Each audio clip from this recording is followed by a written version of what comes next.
couple of options. Good afternoon, everybody. It is Friday, the 29th of January 2021,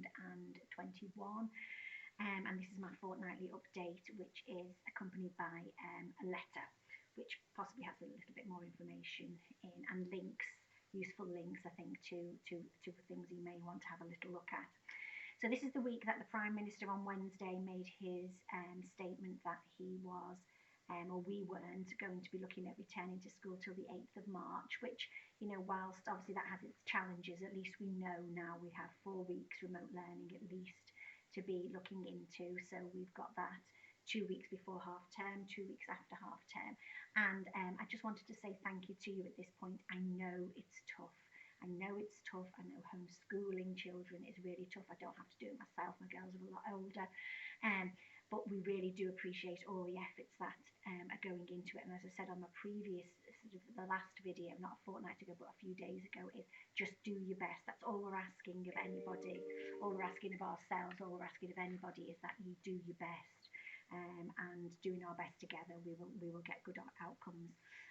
Teams is working well after its initial teething problems, and we're still having a few problems, but Teams is working well.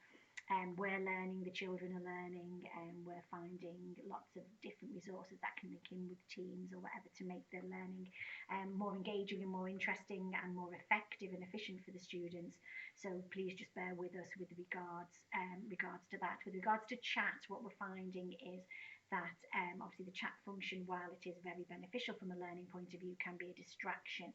So particularly in lessons where there is a full year group who are doing the lessons, the chat function is going to be switched off and shouldn't be used because it can be very distracting. Even if people are just giving one answer, the notifications are bobbing and bobbing and bobbing and bobbing. Some clarity again about what Teams should be looking like when your son or daughter opens their calendar in Teams. They should see the day populated with either live lessons, so live, and then maths assignments and maths, and then a third one now which we seem to need, which would be that if the learning that should be going on in that period has been covered elsewhere, probably in a live lesson at Key Stage 3, it may say learning catch-up or learning development. At that point, it is for the children with your support to decide what it is that they are to do. Is it work they need to catch up on? Do they want to do reading ahead? Do they want to just read a book? And on the literacy page of the website, we've got links to lots of lovely reading resources there, and that's going to be further developed in the next few weeks with Bedrock Learning. Or do they want a well-being, some space? Do you know what I mean? Do they need some space to just chill in that period? So you will find on the calendar there are some periods there where that is actually said.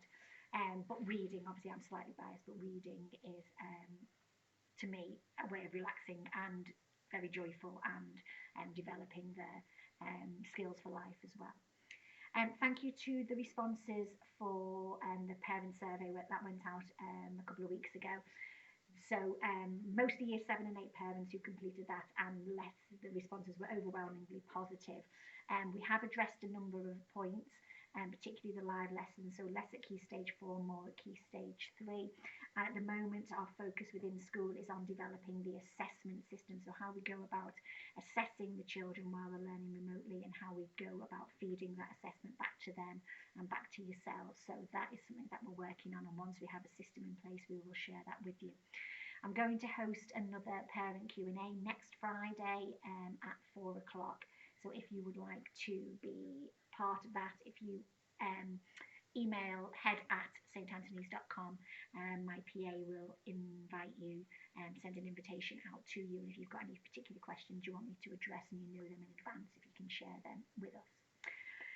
One of the areas of worry for us all is the mental health of the children, the mental health of adults, but the mental health of the children as well. And next week is National Children's Mental Health Week. And I've put a link in my letter to lots of resources, but the theme of this week for this particular year is express yourself.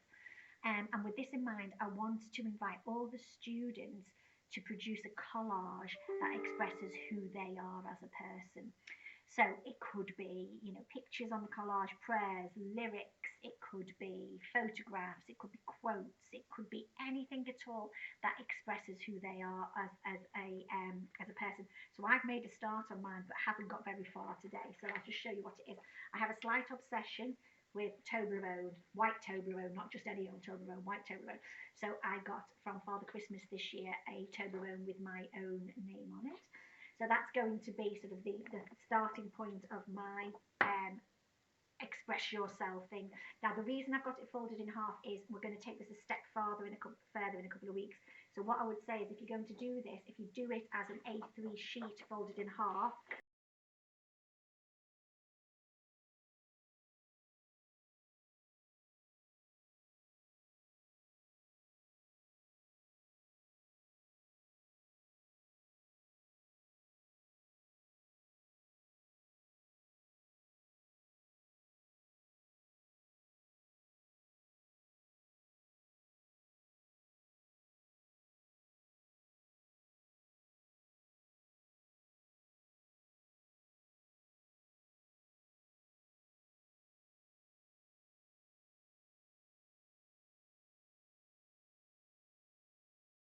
and one of my other favourite books, Noughts and Crosses, and then pictures of